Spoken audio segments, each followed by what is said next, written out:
Welcome back. It's the Big Blue Banter New York Giants football podcast. I'm Dan Schneier, joined as always my co-host Nick Villado from a different angle coming to you in this room due to some constructive reasons as usual in this house. But I am happy today, Nick, because we are breaking down the Giants defense on the All-22 film.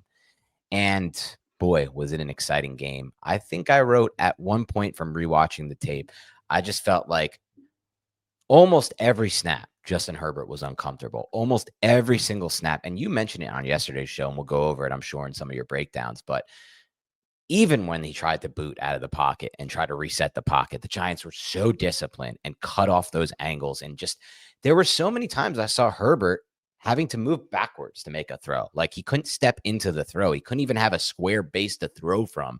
And that's what you got to do against an elite quarterback like this. And I think the Giants obviously showed that in this game. This was one of the best defensive performances I've seen from the Giants. It wasn't perfect. They gave up some of their plays as they have, but man, it was exciting to watch them just take over a game from a pressure standpoint. And saw some fun things too, a few wrinkles from Shane Bowen, a couple simulated pressures at the beginning that I thought were interesting. 1/3 down that come to mind. So, mostly just great play from this defense, and I'm excited to talk about it. Yeah, mostly great play from the defense. And that's no shot on Shane Bowen. He's going to do he's going to do what he usually does. There was still a lot of man coverage in cover one on the back end, Right. spying Justin Herbert, trying to contain Justin Herbert. But what we saw a lot more of was the twists up front. Yes, Justin Herbert is mobile, but we're going to twist. We are going to exchange our gaps, and we're going to confuse the hell out of this protection package that has just backup after backup in there. And we're going to unleash Abdul Carter. We're going to unleash Brian Burns and Kayvon Thibodeaux and Dexter Lawrence. And boy, did they unleash all four of those players, especially Abdul Carter. And I can get some of these. I might just run some of the Abdul Carter pressures. Yeah, I know you have the cut-ups a lot. Yeah. Yeah, so we'll just run through some of the Abdul Carter pressure before we get into the tape itself. He's just a very difficult player to frame up. And it was very evident that Justin Herbert, I think it was pressured on like 47% of his dropbacks within the first 2.5 seconds. So he just had no time to get rid of the football. And I felt like the Chargers were just sloppy. They were just a sloppy football team, dropping catchable footballs, a lot of penalties, a lot of stupid penalties, false starts and things like that. The Giants, if they found a way to lose this football game, it would have been brutal, even though on paper and in reality, the Chargers are a much better football team than the New York Giants. Yeah, for sure. Just, a game where, there's injuries to the Chargers offensive line, but the Giants took advantage of that, and you got to give them credit for that. We haven't always seen that happen with the Giants. They haven't always taken advantage. Like, how many times have we had these matchups that we've gone through over the years, Nick, where we're like, amazing matchup on paper, the Giants X should be amazing in this game, whether it be the pass rush or whatever. And it just didn't ultimately happen in that game. This was a game where the Giants pass rush was supposed to take over, and they absolutely did. Yeah, exactly, man. It was pressure, twist city. The Giants had, I think, like a 27% blitz rate.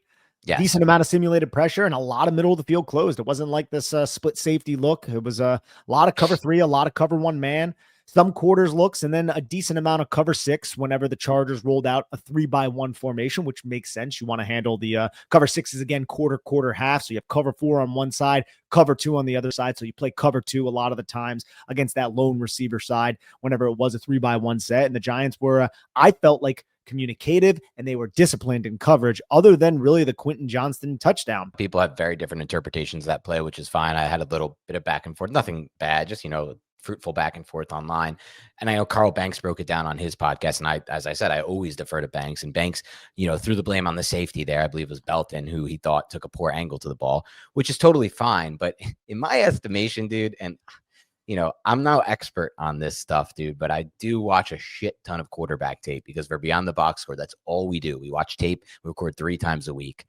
That's a far hash laser beam throw on a line, and it hits the receiver right in the hands with pinpoint placement. Like, I've watched a lot of tape, and there are not quarterbacks making that throw that Justin Herbert made to Quentin Johnston there. Not only are they not making the throw, like they're not getting it from the far hash there on the outside, like perfectly in stride with that kind of velocity. They're not even attempting it. They don't even view that as a throw that's worth attempting because they don't trust their arm to get it there. So I think 90 to 95% of the quarterbacks that I watch on tape for Beyond the Box or to prep for that fantasy show are not making that throw. So yes, we can blame the angle on the safety, which I'm totally fine with. Like, safety takes a better angle.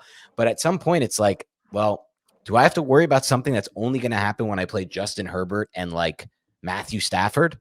Like, it's like, who else is making these things? I guess Mahomes and like maybe like a Jordan Love type can make this throw. Like, let's watch the play. You have it right here. This is obviously the touchdown. It's a silly throw. I mean, it's far hash laser beam. Yeah, the timing has to be perfect for him to get this football to or in between Dane Belton and Deonte Banks. And Dane Belton does need to get over the top there. He is the middle of the, it looks like it was going to be middle of the field close because you have the safety at the top of your screen step down. It looks like he might be looking at the tight end to see if the tight end's going to be releasing. He stays in protection. So Dane Belton is just reading Justin Herbert, but Tae Banks isn't in trail here. Like Tae Banks is falling for that stanky leg right there. Right. So he might expect safety help over the top, but that is still middle of the field close safety, if I'm not mistaken. Now, the angle isn't perfect from Dane Belton. I do believe that's correct. But I still think Tae Banks, like, it's not like they're saying, hey, Tae Banks, jump everything. I think this is just Tae Banks being undisciplined, and somebody who's a little bit more informed may correct me if I'm wrong, but it's not like he's assuming trail technique on this type of play.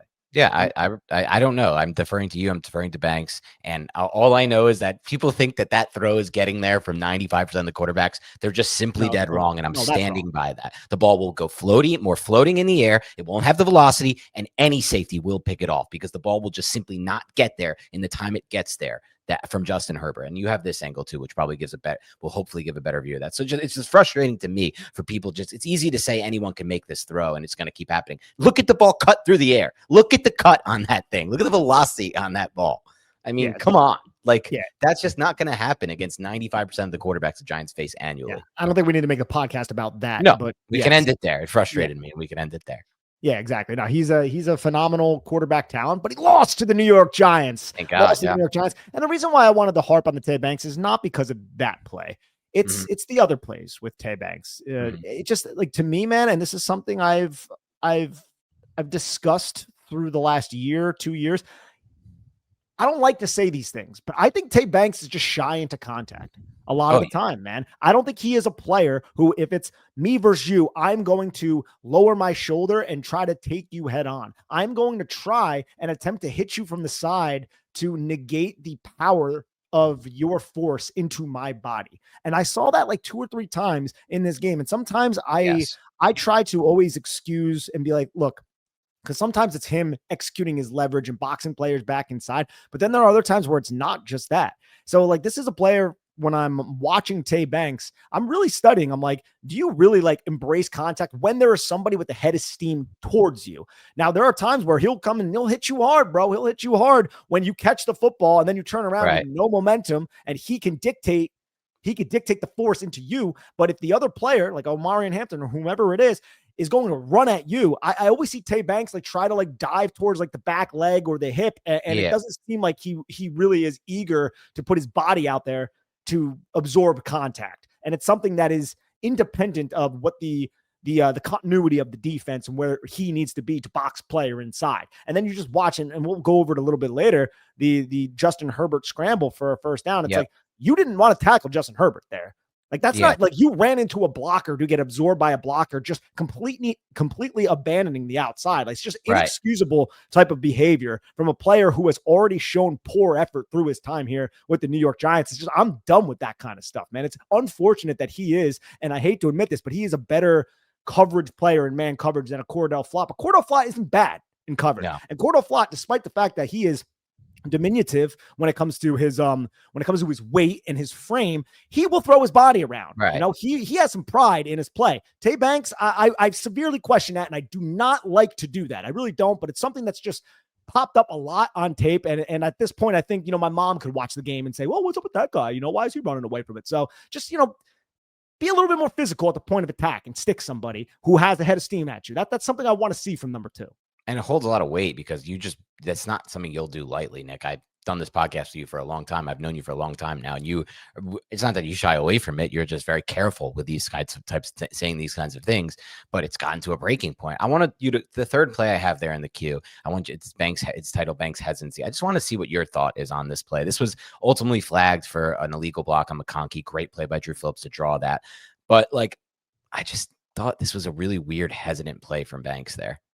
This is one of the, and I wish it had the end zone. Like, look, he tries to make the tackle, but and he breaks down and he dives for that back leg, but again, is this contained defender who is not contained. That's what I mean. Like box him inside and go hard to the outside. But then you would be taking contact in full force in doing that. So here it looks like, hey, I'm going to try to tackle him, but I want to try to tackle him without taking, full force, without really suffering through that pain. So I'm going to try to hit that back leg. And you know what? I'll extend him outward. He might pick up 3 yards, but then somebody else will rally and get him. No, you run through this, man. You box him inside, you take on that contact, and then you allow your pursuing defenders to make the play instead of diving at a back leg and missing. You're missing the dive. Like he dives too early. Exactly, man. It's little plays like this that I see too much. And then you compound that with the Justin Herbert play. And it's just like, man, this is just wildly frustrating at this point, man. Like they have to see this on film, the coach. They do, yeah. But then like later on, he makes a really good PBU at the end of the game on like a 2nd and 9. That's the frustrating part with him on Quentin Johnston. I have that too later in the game. And it's like, all right, well, I see, what they like about him. I think he's better in coverage than he was last season so far at this point. But it's like, is it worth it if you have this total liability in the run game and also in scrambles with the quarterback, like you mentioned, and then any underneath throws? He's shy in a contact. And you got like Giant fans giving shit to Paulson Adebo for getting run over by, and I get that, right? Like but Paulson Adebo's lowering, like he's trying to bring down Omar and Hampton head on, right? You know what I mean? And then you got Deonte Banks missing the tackle. It's like, oh, it's a missed tackle. It's like, no, I give a lot more shit to Deonte Banks for that effort than I do Paulson Adebo, even though I want Paulson Adebo to be stronger at the tackle point. Correct. This is an effort thing. Again, effort is a skill set, and Deonte Banks has an F for effort. I said it all throughout the last podcast. I was insinuating it. I knew I was going to be on one when I'm talking about Tae Banks because it just pisses me off, man. That's the bare minimum as a professional athlete is give effort. And it just every game I got to question this guy's effort, right? Let me ask you this because you may have a better memory of it than I do. Because my memory is shot when it comes to a lot of things in life. Unfortunately, my memory as I've gotten older has really waned on me. When you remember thinking back, and you might not remember, but I'm curious to get your opinion on the tape you evaluated him at Maryland. Was this an issue there, as big of an issue there? No, I didn't. Yeah, I didn't think so. Come away with that takeaway. Weird thing. Yeah. Like, but those are college kids. Those are college kids, right? Yeah. And also, like, I'm trying to think if they ran towards him all that all. It's not something that I don't think it's in my report. Now I can go through my report and say maybe I like jotted it down. A lot of those times, if I saw it like once or twice, I'll like note it, but I'll be like, it's not necessarily a consistent thing. So, but it's something that I feel like has come up a decent amount since he's been a professional athlete. Yeah, I'm as you talk, I'm looking through your profile on I'm just going to see if I see it, but we'll keep going through this. I'm just very, very curious. It looks like for you just had shoulder injury, press footwork and punch could be ironed out.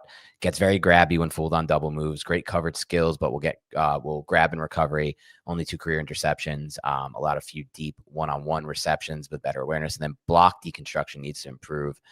So it may have just not been an issue for him on tape, but now. Here's the thing, like if you're an NFL offensive coordinator and you see this tape that he's put out on, you see what he's put on tape so far in his career, you now know he's a liability and you could run at him. I know. And dude, there are plays where he would come up and he would make that run, but I always feel like it's never against a physical guy and it's never when that guy has a full head of steam, right? Mm-hmm. It's always when he's like turning around. Like it's just, I hate that from a professional athlete, right? Yeah. I get it, man. Like it's easy for me to sit here and make that criticism, but you're making millions of dollars to go out there and it's a painful game. It's a physical sport. You got to be physical when you play defense. And I don't like to question those types of things, as I've said, but come on now at this point. How long are we going to sit here and act like this isn't an issue? Yeah, agreed. And it's frustrating that we've gotten to this point, Nick, because this was a 2023 first round draft pick that we traded multiple picks to acquire. It's very hard to be a franchise that wins consistently and burns draft picks. It becomes a very difficult process. Again, there's not much available these days in free agency. It's everybody's leftovers that they don't really want. It's hard to hit in rounds 3 through 5, really. And you can get like a McFadden type if you're really lucky, or a running back. You can find good running backs in that range, but it's really hard to find corners or like these positions we're missing on the center with these picks, and we're not even really trying to find a replacement center or linebacker at that point. So it is what it is, man. We have holes on this roster. Banks is clearly one of them, but I'm with you, man. Like they have options. Flott has played good football. Fall cooking just hits different. For me, it's comfort meals during the week and tailgating food on the weekends. And if you're like me, always looking for something convenient but high quality, Omaha Steaks makes it easy. They deliver handcrafted USDA certified tender steaks, juicy burgers, chicken wings, and big deli style franks right to your door. I had their filet mignons recently. Perfectly aged, buttery, tender, and honestly better than most restaurant cuts. The convenience of having that level of quality in my freezer, ready for a quick weeknight dinner or Saturday grill out, it's a total game changer. Get fired up for fall grilling with Omaha Steaks. Visit omahasteaks.com for 50% off site-wide during their Red Hot sale event.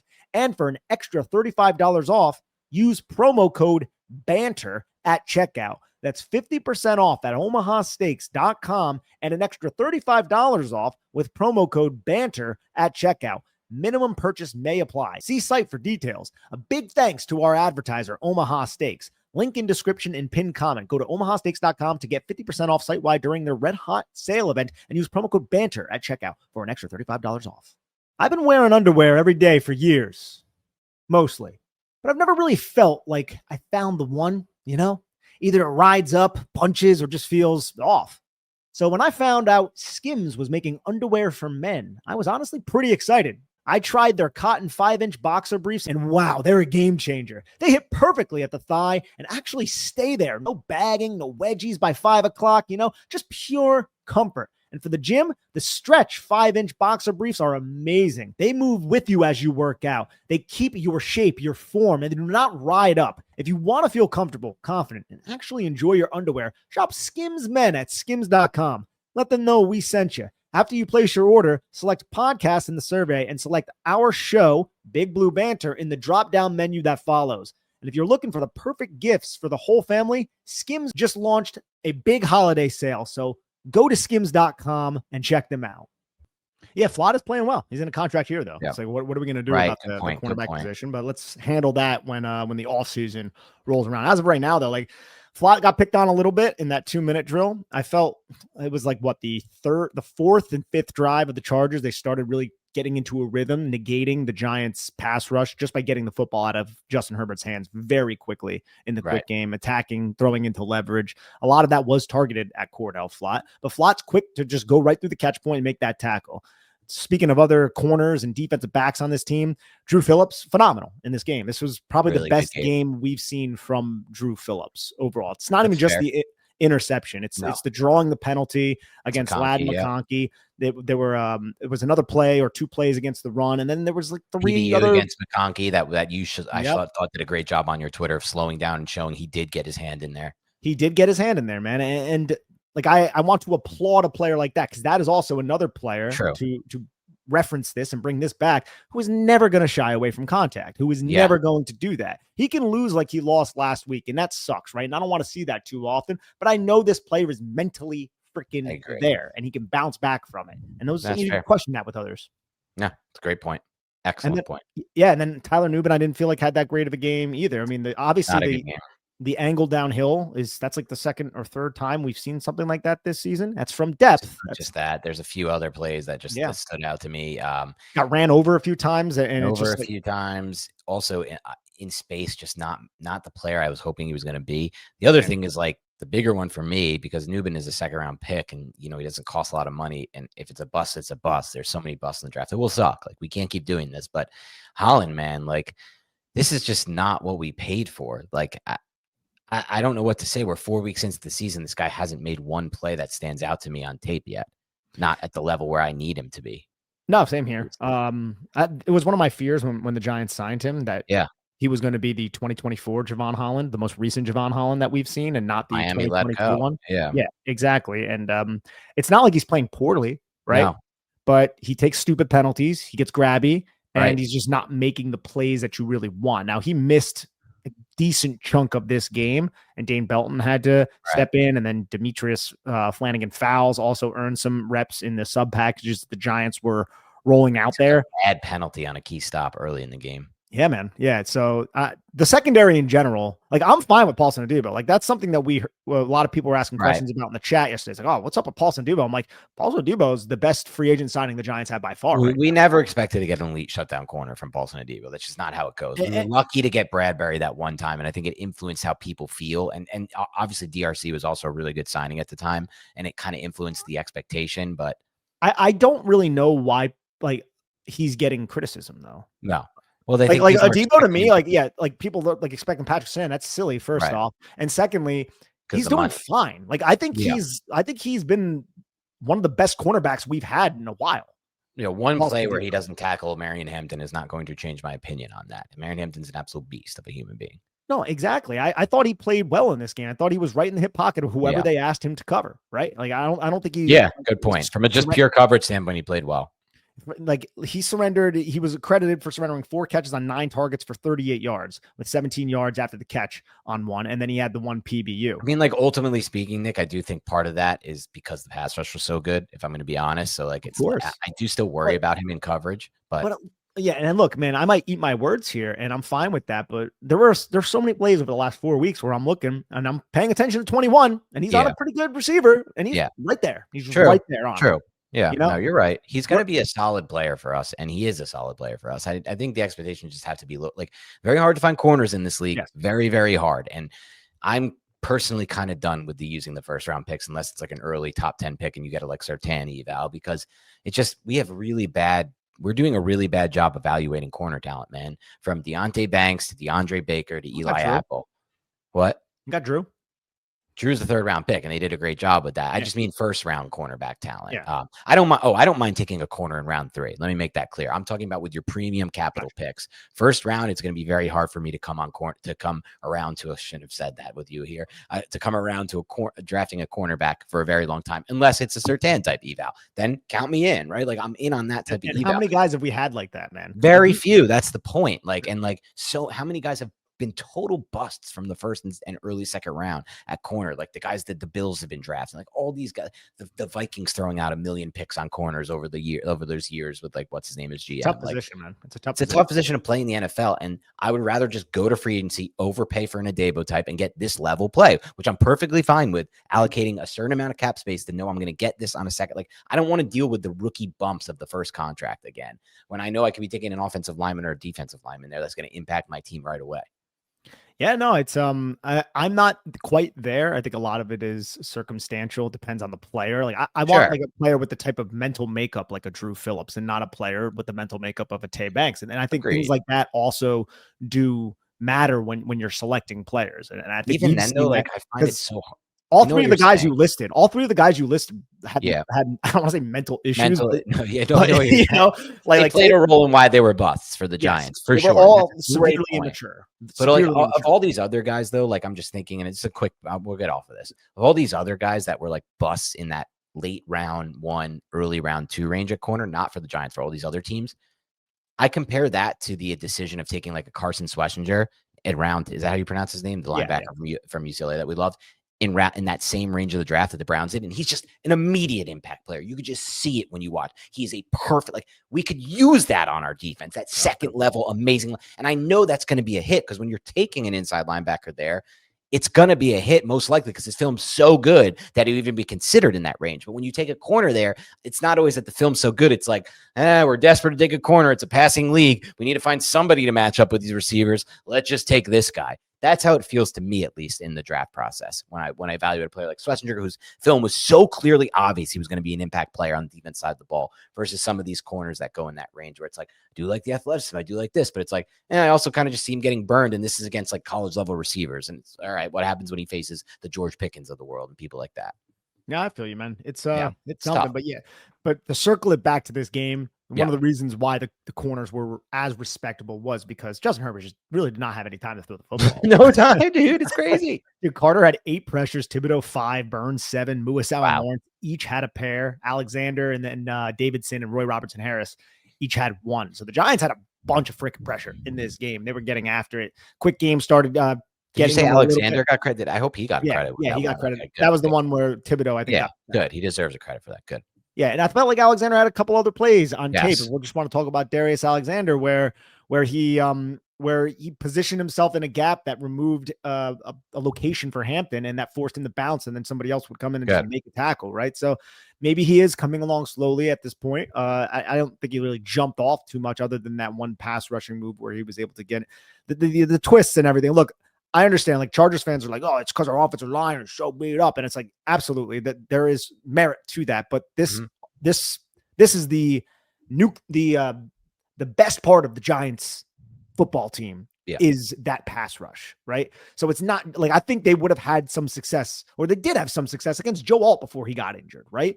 Like you still had Kayvon Thibodeaux come away with that sack against Joe Alt. And that really good run tackle for loss that stopped the drive. Yes, exactly. So I think it's also the Giants' strength too. So Chargers fans give it some respect. Yeah, they can complain all they want. I get it. It sucks when you have this kind of situation on the line. Trust me, we've been through this. Chargers fans, we understand fully what it feels like to have two, retread backup level talents at both tackle positions. It's not a good feeling. Exactly. Now, if they didn't have Justin Herbert, though, if it was we didn't have Herbert behind making these quick decisions, getting the ball in 2.5 seconds. Like it would have been probably like an 8-sack affair. Oh yeah, you're right about. I see what you're saying. Yeah, and we're gonna get that matchup at some point this season. I don't know when or where. I don't think the Saints' offensive line is as beat up, and I think Kellen Moore does a good job signing plays to get the ball out of his hand. But you've watched it probably. Sorry to cut you off. Is Spencer Rattler he's playing so much better than he ever should have? Yeah, Ben Spencer. I've seen some Rattler, dude. I saw week 2 Rattler. I haven't seen the last 2 weeks. Rattler is not bad. He's somehow finding solutions and making pretty good throws. Rattler, I have a lot of respect for what they're doing with Rattler, and it also has made me respect Kellen Moore more, who I at one point considered to be a potential fake sharp after his Chargers run, but then I got on his pat. Like once he went with the Eagles, I was like, all right, you did a good job there. I like what I saw. And now what he's doing with Rattler is like insanely impressive because they have no offensive line talent to speak of, really. Good for him because whatever's going on with the Philadelphia, I know they're 4-0, so it's weird to say this, but whatever's going on with Philadelphia Eagles and their passing attack, and they desperately miss Kellen Moore, it appears. And didn't I say that after watching the Chiefs tape? I was like, these route combos fucking suck, and maybe it's a Hurts problem too, and their O-line's a little beat up, whatever it may be. But AJ Brown's pissed. Oh, AJ Brown is mad, and he should. It's so funny for him to be this mad at 4-0. It's like so crazy. Like all they do is win games. They've won like 18 of the last 19 games, and AJ Brown's like putting on Twitter right after like the receiver quotes like I will all be forgotten at one point. Like one of these like dumb quotes like trust the people who you can only trust. Like what are you talking about, dude? You're 4-0. I know it sucks to not get the ball, but. One of my hot takes is this is not the show for it. We're going off the rails a little, so I'll reel it back in after this. But if the Giants can look impressive and beat the Saints, I'm going to start to feel like we could pull this upset off against the Eagles on Thursday Night Football in Week 6 because short rest for the Eagles. They're going to be 5-0 at that point. Just weird. I feel like it's a momentum type game for the Giants. That would be amazing, but I'm just scared to stopping the run. Yeah, I'm scared of Saquon. Saquon hasn't even gotten going yet. But let me say this because we did evaluate it for Beyond the Box. This is again, we're going off a little rail here, but it's worth talking about because it's a future opponent. We did evaluate the run game for the Eagles specifically for Beyond the Box Score last week. If you guys want to check it out for Beyond the Box Score, Jacob and I looked into all the advanced metrics, yards created before contact, all these things to determine and rank the best and most healthy run games just from the run blocking and run scheme standpoints. The Eagles are not, something is off with their run game right now. Okay. And you could clearly see it. And I think a big part of it to me is Steen is not like, they didn't fit, like Steen is not the next hit for them with Stoutland. He is not the same. He's not that good at right guard, first of all. I think Dickerson is also just not healthy at all. And now Lane Johnson has a shoulder injury. I don't know how bad that's going to be, but hopefully, I shouldn't say that with injuries, but maybe he won't be fully healthy for the Giants games. That could be 3 injured offensive linemen going on there. So I just don't think they're blocking it up the same way they did last year for Barkley. And then when you start to look at it, dude, like, I hate to say this because some Giants fans are going to really get on me. So it's a big risk to say this when I watched all their negative run plays, like Jacob had it cut up for me through the first 3 weeks of the season. A lot of those runs start to look a lot like those Giants runs with Barkley when we had him, where like there's nothing, it's not blocked well. And you kind of start to see the hesitation from Barkley behind the line of scrimmage where it's taking him a long time to make a decision. And then we saw that with the Giants, and you could see it in the numbers too. Jacob and I went over the numbers. Barkley spending a lot of time behind the line of scrimmage this year. To reel this back in, one thing I am a little scared of, though, when it comes to that matchup is exactly what we saw with the 58-yard touchdown. The Giants are just, again, it's 2022 level status fitting the run against counter because they weren't bad against the run in this game. There was a few individual efforts, off script efforts by Omarion Hampton and a couple missed tackles that really stand out. And then that 58-yard touchdown run. But there were plenty of other runs that I felt like I was looking. The Giants had a light box even on some of them. And Dexter Lawrence is just phenomenal, just clogging up an entire gap while also shoving the offensive lineman into another gap. Kayvon doing a great job setting the edge and then great in pursuit. The contained defender, whenever the Giants defensive linemen did crash, they would loop right around and then they would be right in position to contain. Like you saw that several times through the game. and then they run counter, and the Giants don't fit it well. And we'll go over that play in a little bit. And then Tyler Nubin takes a terrible angle downhill, and it's just like, shit. Giants can't get out of their own way with just one or two run plays in every game. But it's not like it was against Washington when it was just terrible, right? Like it was more like a Dallas affair where I think you're right with the one or two plays, but I do worry because that's like the Chargers aren't exactly came into this game really bad when it came to yards created before contact. So the Eagles are still on a level better than that, but that's down the line. Exactly. Yeah, no. We can go through some plays if you want to. Yeah, let's do some plays now. Yeah, let's get into it. So, first play is this 2nd and 6 shotgun. I like that, dude. 2nd and 6, 14-28, quarter one. Look, you have a light box, right? With Dexter Lawrence as a 1 shade. You're going to stack Bobby Okereke directly behind him with Roy Robertson Harris as the 3 technique towards Brian Burns' side. So this positioning by Dexter Lawrence is awesome, man. He gets into this because the center is going to pull. So it's going to be the guard trying to pin Dexter Lawrence. And Dexter Lawrence sees the center pull, and he just positions himself right where the center was. Presence, man. Just an absolute presence. You have Kayvon going crash, and then Darius Muasau loops around. He executes to take on that puller, and then you have Bobby Okereke right there as well. Look at this run defense, man. Their bodies pulling and everything. There's not a lot of Giants. There's not a lot of Giants blue. You have a 2 high here on the 2nd and 6. And Okereke is right in position to make this tackle if Kayvon doesn't, and then everybody just swallows Amari and Hampton on a shotgun run. And that's Joe Alt was still in the game here. Kayvon destroys Joe Alt on this play. Yeah, look, that's just excellent hand juice. Kayvon's hands are just. Kayvon looks like one of the most improved players I've seen for the Giants on a year-to-year jump in a long, long time. I seriously believe that from watching this amount of tape. 4 games worth of tape is enough for me to make that declaration. That's explosive too, man, because he takes the step towards him and then he makes contact and then just brings that outside arm.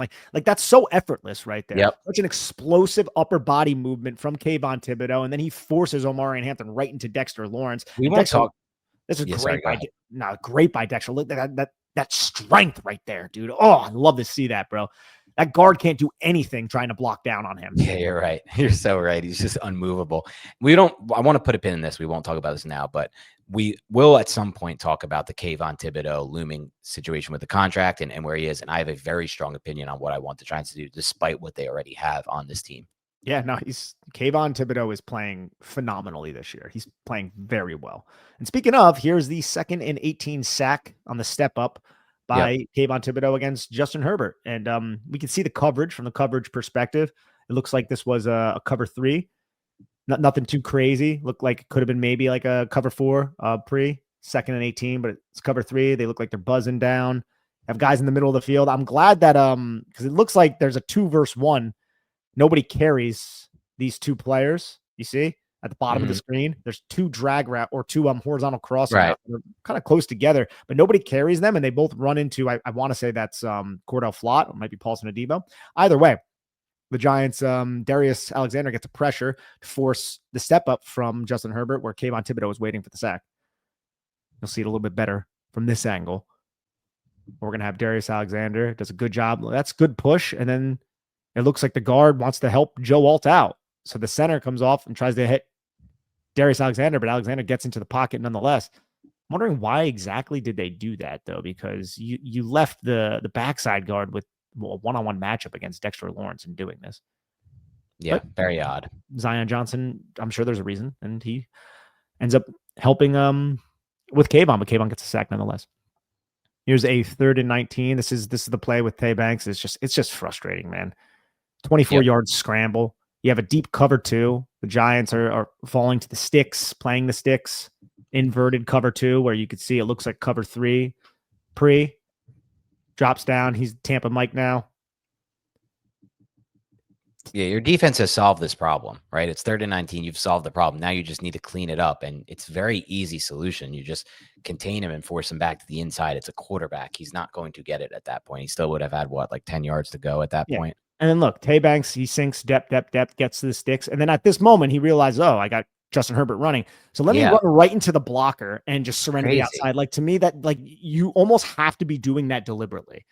Interesting. right? Like, look, you have 2 pursuing defenders right there. How are you not aware of that? Yeah, you have to be able to feel that your teammate He there. goes inside of the blocker, It's Dan. crazy. Not only like, is does he think he's going to undercut? Like, the path of Justin right. Herbert at this moment is going horizontal. It's not going north and south. Right. And also by doing so, he also screws up any chance of the other Giants defender making that play. It's just inexcusable. It really is. And look, you could see Manuel, Marquand Manuel, the DB coach, flipping out on him on the sideline. Good. He deserves to flip out on him. Yeah, you got to get outside. I think Jameis even said something to him, but you can't see it on this angle. It's just like, what are you doing, man? It's a very frustrating rep. And unfortunately, it's not alone. Like, we've seen a few of these from him. Yeah, exactly. Anyways, here's the 3rd and 5. This is the same play that ended up getting Drew Phillips the interception. It's condensed formation bunch, and you're going to see Drew Phillips here avoid the rub. It's a different personnel. Avoids the rub from Keenan Allen, and then undercut, stays right in the hip pocket on this 3rd and 5 pass of McConkey and gets his hand on the football. Yep. But they try this little pinwheel a little bit later on in the game, and it ends up being an interception because McConkey falls down after running into Tyler Conklin. So, what are you tapping over there, bud? Oh, as you hear tapping, that's probably my foot. I sometimes have a restless leg. Gotcha. 2nd and 10 here. Dexter Lawrence, PBU interception, baby. Let's go. Can't believe he got tackled here. But looking back on that, roll that back real quick. Yeah. I noticed this. I was so focused on Dexter. Is this a potential pick 6 if it gets through? I thought that as well, and I wanted to say it a little bit earlier, but I couldn't remember if it was Tyler Nubin or Javon Holland, and it's Tyler Nubin. But I also don't know if Nubin gets there. Yeah, if he gets there, because Carter can cut the ball pretty fast. I'm pretty sure. Yeah, exactly. I'm pretty sure Nubin would have just like annihilated the receiver. Yeah, it would have been more of like a collision and completion. Yeah, but I wanted to give Nubin that credit. But overall, I was not impressed with him in this game. No. Ooh, we got a little overlay there. Just ignore that. Great individual effort from Dexter Lawrence. Yeah. Got some wheels, man. He clocked in over 17 miles per hour here. Crazy. And that's 360 pounds or whatever he is. Something, man. Here's the play after Drew Phillips forced that illegal block. So you have a 1st and 20, and Darius moves out. Pierce. Just kidding. I said shades of Antonio Pierce 2007 Green Bay championship game. That's a total joke. Obviously, there were like 3 blockers ahead of the Packers back in that situation. But it is great play by Darius Musow. Oh, it's an amazing play. He reads it. He's patient. There's trash right in front of him, and he just overflows the top of that and makes this tackle. Holds on to him. It doesn't let him break free. That would have been a big play, man. That would have been at least a 20-yard gain. Yep. 1st and 20, and it set up a 2nd and 24. I honestly, it felt like he looked. This is obviously, he was thrown into action the first start against Washington. It wasn't great. He wasn't prepared all week to play. He was prepared all week to play this game. I'm kind of somewhat impressed by what I've seen from Musow, and I'm open to the idea of him potentially being a player for us. Absolutely, yeah. No, I thought he had a good game. It wasn't just that play either. Yeah, agreed. 2 plays later, 3rd and 5. Yeah, exactly. Carter forces the intentional grounding by slipping through. Such a great pass rush. Yeah, it's such a good pass rush. And then the Giants are just sticky in coverage, man. They got man coverage, and they're also playing the end line with Tyler Nubin there. And you can see Nubin react to everything in front of him. I feel like he positions himself well for this crossing route, but also this is like Paulson Adebo at the top of your screen. Look, he gets through the traffic, and it just takes like that angle is so direct to the potential catch point from Paulson Adebo. And Herbert, even if he didn't have Abdul Carter draped all over him, so where's this football going, dude? Right. That's great coverage by the Giants. Good point.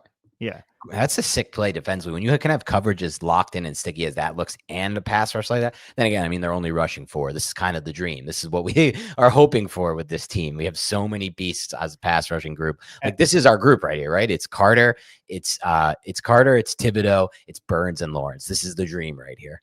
Exactly. And look, man, it's not going to show up on the stat sheet, but great job by Kayvon to double swipe the arms downward, which gets the eyes of the offensive guard onto the deck. And then he's just going to shove Thibodeaux into the tackle, and Carter just swims. That guy got put into a spin cycle by 2 Giants on one play. That's incredible. Yeah, that's a great play by the Giants there. Is that Zion? Is that Zion, or does he play the other side? No, that's Zion. Yeah, that is Zion, right? Yeah, I thought he played left. And here's the touchdown that we went over a little bit earlier. Yeah. Cover 1, Banks just beat badly on the stank leg, little dub move, and then Belton slow to with that angle. I mean, it's just he's already outside the hash. So, but laser ball. Yeah, it's a freaking incredible throw. No one makes that throw. Him, Stafford, and I'm blanking on others that can cut a ball like this through the air. Yeah, I would like to say I think Mahomes could and Allen, but maybe Allen. Yeah, Allen I want to put in there too. Mahomes is a great thrower, but it's more touch. It doesn't have drive like that in my mind. That was a nice throw. Now we're gonna have a 3rd and 6 Burns twist. This is the Phillips interception. You can see that same formation, that tight bunch. I'm gonna try to run it again. This time you have Drew Phillips, who is inside on the number 3, right? So Drew is not on the line of scrimmage. But look, this is just so instinctual by him. And he does such a good job slingshotting and then getting himself repositioned while getting his eyes oriented on the football. It's just a phenomenal play by him. And McConkey falls down because he might have been drinking the night before. No, I'm just joking. But he runs into Tyler Conklin, and this is just great job by Drew. And they get called for offensive pass interference on this one as well. Yeah, and they should. I mean, it definitely wasn't, I don't think, defensive. Right. Even though you no, could not at all. But he ran right into Tyler Conklin. Great hustle play by Keenan Allen to save a touchdown there too. Yeah, exactly. This is how it looked. Like, we won't show every play on your film cut up, Nick, but this is how it looked for the majority of plays for Herbert. And this is more time than he was afforded on most of the plays. Like, every single play felt very jailbreak. He felt very much like he's retreating, like he's either rolling right out of the pocket or retreating and having to throw off his back foot. Hard to win a game like that when you have to do that as a quarterback. Absolutely. And Burns was just right there, all up on him on this one too. Another twist. And this one I loved because you had Burns at the 2nd level. So he's off the line of scrimmage by about like 2 or 3 yards. 4-eye shade is his original position. You have a 1 shade with Dexter Lawrence to that same side. You're going to have Dexter Lawrence release towards Burns' original position to just engage the center. And then you're just going to loop Burns right through an open A gap. It's twist city, bro. That's what the Giants did. And that's what we expected when the Giants hired Shane Bowen. And we will get that a lot. I think you made a great point last week when you said it was quarterback dependent. They can't really do that against Mahomes. You certainly can't do that against Jaden. You can do it against Rattler. I don't know if you can do it against Hurts. I would argue you actually can and you should, but we'll see. Yeah, this is just a tough angle from Okereke and Newman. Yeah.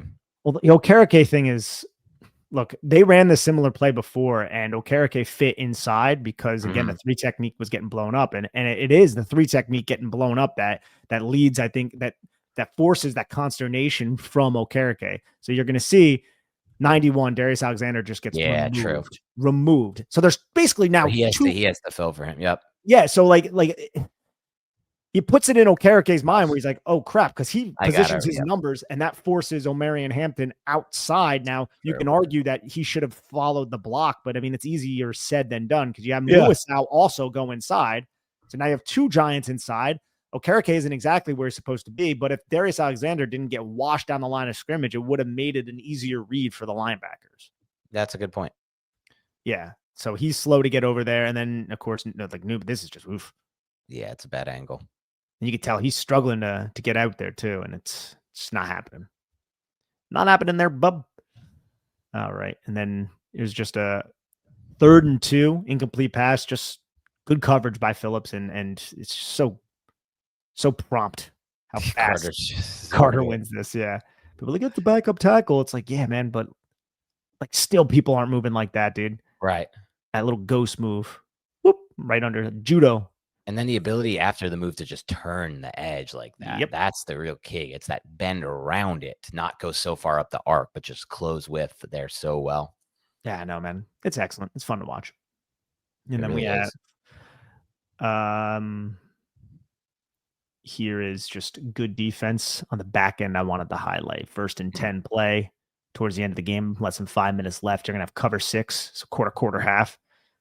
And the Giants, again, look, they're staying on top of everything. I thought Tae Banks does a great job on the backside here, passes the route off to the inside, and then he sinks to depth, undercuts where Huge is going to be. And the Giants are kind of all over it, and they're communicating well. So this is what I want to see from this defense. Seems like they all are relatively assignment sound, and if they're not, they're finding solutions. And a lot of plays that looked like this on the back end. There's really just not a lot that just it helps when you have 7, when you're dropping 7, but yeah. I mean, dropping 7 that's normal football. I know. When you have this kind of pass rush, it is. And this one, the pass rush wasn't as good, but you still got Kayvon in there, and then Muasau. Eventually closing, right. And then here's the sack by Brian Burns, just not picked up, and game winner. Third 9, basically a game winner. Yes. Spider-Man all over the place. Sweeps, baby. Yeah, I said it was the coolest sack celebration I've seen by a Giants player since Ballin'. Remember that one? No, I do. We fly high, no line. That's my childhood. Yeah, same, dude. I love that stuff. Yeah, good job by Brian Burns, baby. And that's all the plays I have. Throw a couple of these ones up that I put in there just to show the fans. I just love this. We talk a lot about the plays that Brian Burns makes on the backside with backside pursuit. This play was such an excellent hustle play by him. And these are just the plays. The reason I put all these plays in here, Nick, are they came on either third or second and long. Like this was a second and long that if Burns doesn't make this play, I'm pretty sure this is going for at minimum a first down. And the Chargers would then miss the 3rd and 7 and punt a play later. So if Burns doesn't make this play, it's probably a first down and they're creeping up on field goal range. Yeah, absolutely, man. This is a good one by Brian Burns, but this is what I expect from Burns, man. He's just a damn good football player. There's nothing else to say there. The next one is what you were kind of talking about here. Just shows his great discipline and how well the Giants played this from a discipline standpoint. Just does not bite on that. And it forces Herbert again to be, like I said, a lot of the game was just him retreating, not being able to get a good throw off because he's moving backwards. Exactly. Yeah. I mean, you explained it well there, dude. Where's he going to go? And this is Muasau falling too. Like Muasau fell for the run action. Look, like this would have been a big play. Gadsden had this. He's pushing, and then you could see how Muasau runs himself out of position on this play. Not a great look for him. And then Gadsden does have plenty of leverage, but the throw it's not great because Burns. Yep. And then we have another one. The other tip pass by Dexter Lawrence. Just like, if you want to double team me, I'm doing this. I'm tipping the pass. And it was almost picked too. It was almost picked. So just him finding solutions, Dexter Lawrence, for the constant world he lives in of being double teamed. Yeah. All right. Let's do some superlatives then. Let's start with, as I scroll down onto my page, the unheralded player of the game. Yeah, Darius Muasau was my unheralded player of the game. Yeah, I think mine as well for that screen stop. I'm trying to think if I could just come up with another player. I would throw, it wasn't a perfect game for him, but I would throw Darius Alexander in there for some of the high upside reps that he did put out there. I wanted to say Drew Phillips doesn't really count as unheralded, I don't think. And maybe based on some of the rhetoric you've seen on Giants Twitter, I haven't seen as much. I could throw Paulson Adebo in there just based on what maybe they're saying about him. So because he played fine in this game as well. But the one answer is probably Muasau. Let's go highest effort player on film. Abdul Carter was the highest effort player for me, and he's handling so many different responsibilities, man. That's difficult. Like what he's doing right now is not something a lot of rookies can handle, and he's doing it and having a very positive impact for the defense. So Abdul. I have a two-way tie between Abdul Carter and Brian Burns. Yeah, Brian Burns can always get it because he's boss, but he's a very good football player. Best player on tape. Drew Phillips. In this one. Okay. I like that. You're giving him a game ball. I like that. I went with Abdul Carter, but with a close Brian Burns as the runner up. I just think they're the reason this game was the way it was. But it's fair to say Drew Phillips made enough splashy, massive plays that he deserves a game ball, or at least consideration for a game ball. So I like that call by you. I think it's interesting and it's a little outside the box. And not to say, people aren't giving him credit that he deserves, but you would think, most of this game was decided by the passers. But those back end plays, his Pitt interception, the play, like you said, the one that drew the penalty against McConkey where Banks wouldn't have stepped up and made the tackle. These are key plays that made a big made a big impact on determining the game. All right. Player you expected to see more from on tape. I said Tae Banks, even though I don't really expect that much from him. But he had a couple nice plays. Like, to be honest, in coverage. But he's just frustrating because it's an effort thing with him at this point. Yeah, I don't really expect much from him at this point, so I don't know if I could put him there. But I do expect things from Holland and Newman. I know Holland didn't play this full game. You mentioned that earlier, and it's true.